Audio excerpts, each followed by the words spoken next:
Good day, everybody. Duke here, Blue Torpedo. Posted a video a little earlier about being the first day of West Virginia deer season. So I just recently got out of stand here at the garage, and I thought I'd take a couple minutes just to show you what I'm hunting with this year and show you what's out there on the market. And I'm pretty happy with it so far. Haven't got a chance to take anything out with it, but I'm sure if I get that opportunity, I'm not going to have any concerns. So, at any rate, what I'm hunting with this year is the Raven Crossbow R29X.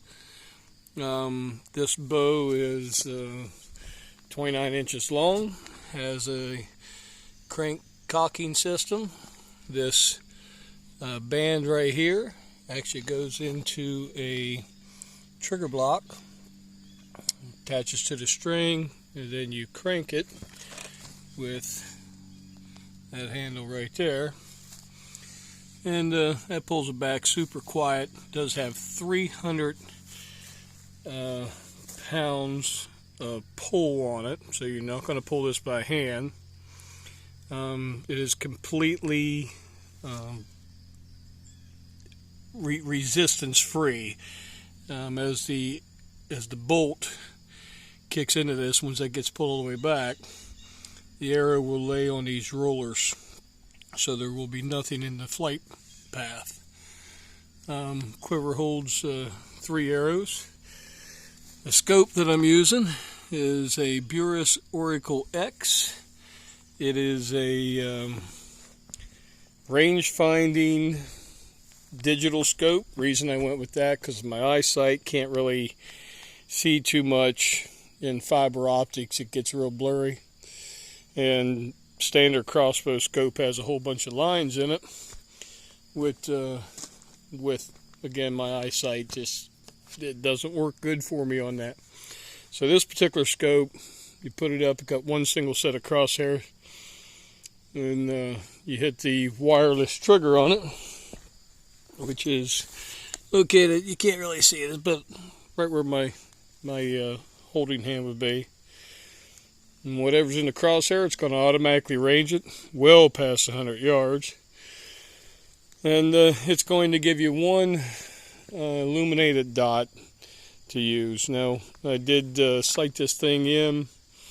I've got it, it already knows the trajectory of the bolt. I set it in for 3 distances, 40, 60, and 80 yards. And then I tested it, and I'm telling you, it is dead on. That crossbow, every bit of I would not hesitate at an 80-yard shot with this. And probably, if you're steady enough, 100, 120 yards maybe. The scope's going to tell you where to aim. It's just, your confidence level. But right now that's at 80, unless I got a better stand or a better rest. The bolts, 0.001 tolerance, so very, very straight. And then I'm using an Annihilator broadheads.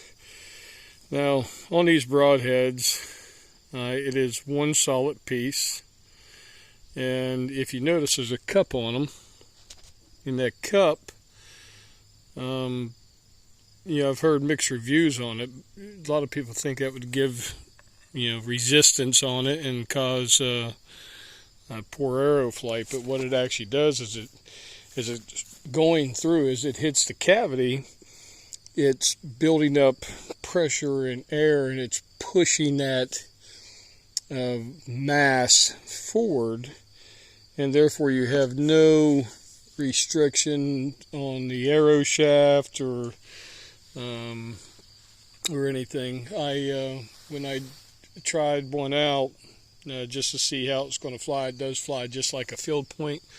But whenever I tried that out on one of the very dense foam targets, most arrows, even the bolts off of this crossbow, traveling at 450 feet a second and about 185 to 190 pounds of kinetic energy. They sink deep into it, but he didn't go through it until I put that broadhead on there and then shot.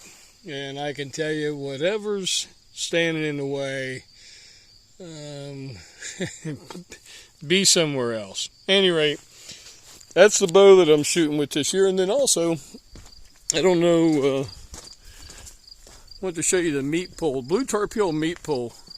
So the just so y'all know, the blue line running across it right now is a clothesline. I hang my camouflage from there.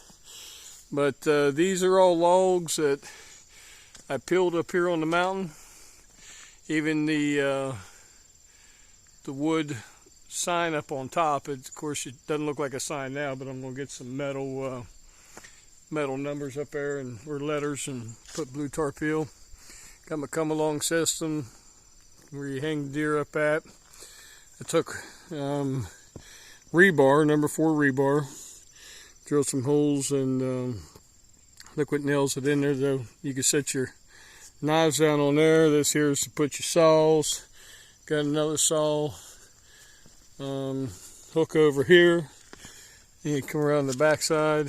I just love the look of that wood. Come around the backside, and I got the high points to